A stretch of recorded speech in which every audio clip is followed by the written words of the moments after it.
Sa ngayon, nagaganap pa rin itong interjection ng senator judges sa testigong state auditor mula sa Commission on Audit na si Frederick Wamil. Pero bago yan, iginiit sa atin dito ni Lead Prosecutor Jervil Luisro na hindi nababasag ng defense team ni VP Sara Duterte ang ebidensya na ipinesenta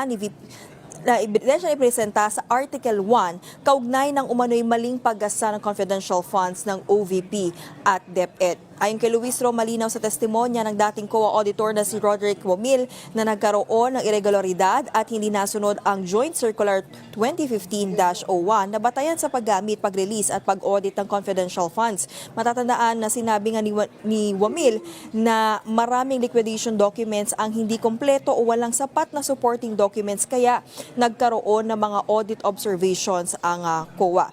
Sinuri rin daw ng COA yung mga disbursement vouchers, acknowledgement receipts, accomplishment reports, liquidation reports at iba pang dokumento upang matiyak na naaayon ang paggasto sa mga umiiral na patakaran. Samantala, sa latest update naman ni clarificatory questions naman mula sa mga senator judges ang kasalukuyang hinaharap ni COA Editor Ramil mula nga sa senator judges. Pero bago yan, natanong muna ni Senator Raffy Tulfo si Presiding Officer Cheese Escudero kung merong problema ang pagtayo ni Attorney Michael Poa bilang legal counsel ni VP Sara sa impeachment court. Yan ay matapos mabanggit kahapon ni Wamil na pinatawag siya sa pulong ni na dating DepEd Chief of Staff Zuleika Lopez, dating Co-Assistant Commission Nilda Plaras at State Auditor Gloria Camora noong September 2023. Tinablayan ng presiding officer at sinabing hindi naman si Poa ang nasasakdal. Si Senator Bam Aquino naman tinanong si Wamil kung pinapayagan ba ang paggamit ng mga alias sa pangalan ng informant na sinusumite sa COA. Ayon kay Wamil, tahimik ang circular ng COA kung pinapayagan o pinagbabawalan ang paggamit ng alias. Si Senator Kiko Pangilinan naman tinanong kay Wamil kung SOP ba na acknowledgement receipts kesa official receipts o sales invoice lang ang dapat isumite. Sagot ni Wamil, di niya masabi kung SOP ito dahil yun lang daw ang pagkakataon na acknowledgement receipts at hindi resibo ang napasa sa kanya. Doon sa mga pangalan ng mga recipient ng award, tama ba ako sa pagkaintindi na hindi rin sinita ng COA yung mga kakaibang pangalan tulad ng Mary Grace Piatos, Andy Lim, etc. Ang sinabi at binanggit talaga ng COA ay yung mga datos na hindi tumutugma. Tama ba? Since what we did is compliance audit po at wala namang provision yung circular as to the use of aliases, yes po, wala po kaming findings. Kasi sabi mo nga, neither allowed nor prohibited. Tama po. So, doon sa AOM at sa notice of suspension, the names of these reward recipients was never raised by COA, di ba? Yes po. Tama. Dahil nangyayari talaga na kakaibang pangalan ang binibigay kapag confidential or intelligence fund. Kaya isa pang tanong ko, dun sa notice of suspension, pati na rin sa ND, ang pagkaintindi natin, final ba ito o hindi? Kapag sinabi po kasing notice of disallowance under the joint circular, meron na pong obligation to restitute agad. Tama. Final siya sa COA. Pero kahit ang desisyon ng COA, pwedeng dalhin sa Supreme Court para maging pinal na pinal. Di po ba? I-clarify ko lang po, kapag dumating na po kasi sa Supreme Court, ang tanging ground na lang po dyan ay grave abuse of discretion amounting to lack or excess of jurisdiction. So wala na pong kinalaman po yung factual matters. Ganun nga. Talaga naman na matters of fact, hindi naman rin na-raise sa Supreme Court. Tama ka doon.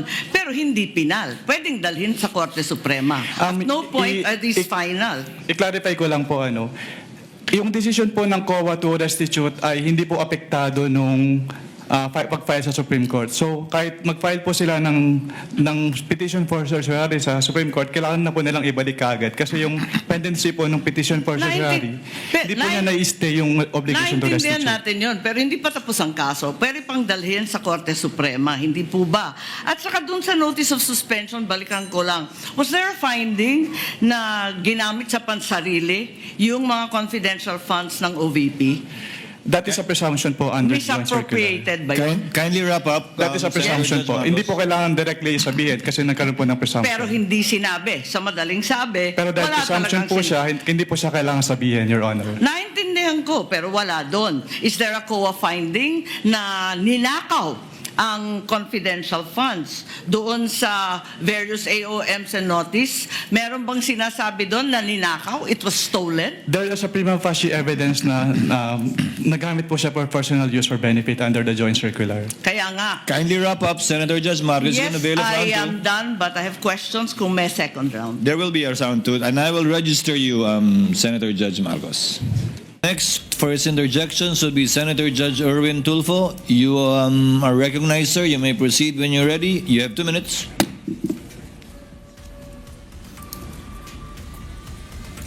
Thank you, Mr. Presiding Officer. Testigo, tama po ba ang pagkarinig ko na sinabi niyo kanina under sa COA DBM Joint Circular Number 2015-01, hindi naman kailangan ilagay ang tunay na mga pangalan ng mga intel agents or informers na tumanggap ng intel o confidential funds sa OVP tulad ni na Mary Grace Piatos, Chippy McDonald, Mickey Mouse at iba pa. Is this correct? Ang sinabi ko po, Your Honor, ay silent po yung circular as to that matter po. Silent. So po pwede. Kung when we say kasi silent, pwede. Hindi po, Your Honor. It is neither Hindi. allowed nor prohibited Okay. po. So, if this is not allowed or prohibited, bakit nang i-audit po ninyo ang confidential intelligence fund po ng OVP, hindi ninyo hiningi ang tunay na mga pagkakilanlan ni na Piatos, McDonald, Mickey Mouse at iba pa? Katulad nga po nung sinabi ko sa sa aking previous testimony, ang focus po ng audit namin ay compliance audit. So kung ano po yung provision ng circular, yun po yung ginagawa naming basis for our audit po. Okay, compliance. When you say compliance, ito po ba periodic or random?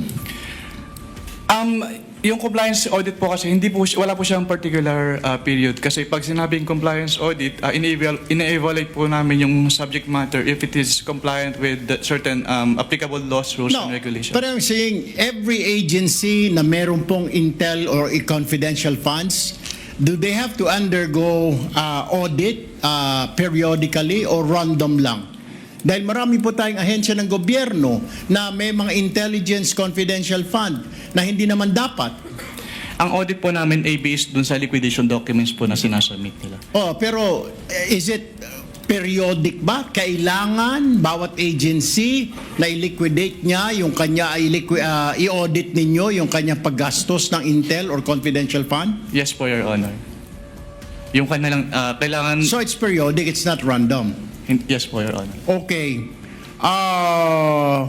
Kung kaduda-duda na po ang disbursement ng OVP, obvious naman, sabi niyo po, di po ba, yung mga medicines, mga pangalan ng tao, bakit hindi po ninyo pa sinampahan ang kaso sa ombudsman ng OVP? Under our rules po, Your Honor, pwede lang namin siyang i-refer to the Office of the Ombudsman kapag nagkaroon ng final order at hindi po kinumply ni OVP yung order po. Bakit? Nasaan na po ba yung order ngayon? Ano na po ang status? Itong mga findings nyo, 2023, 2024 pa ito, 2026 na po tayo ngayon. Wala po akong personal knowledge about the status po since hindi na po ako connected sa ICFAO. Okay, so dahil hindi ka na connected sa ICFAO, so wala ka ng pakialam kung ano na nangyari sa kaso na hinawakan mo. Is this Hindi correct? naman po sa wala akong pakialam, pero yung mga ganyang bagay po kasi ay confidential na hindi naman ina-announce sa buong COA po. Ayun. So, ibig sabihin, hindi mo na alam at hindi mo rin alam kung bakit hindi kinasuhan or ni-refer sa ombudsman itong issue na ito. Yes po, Your Honor. Thank you very much, Mr. Presiding Officer. Thank you, Senator Judge Erwin Tulfo. Next.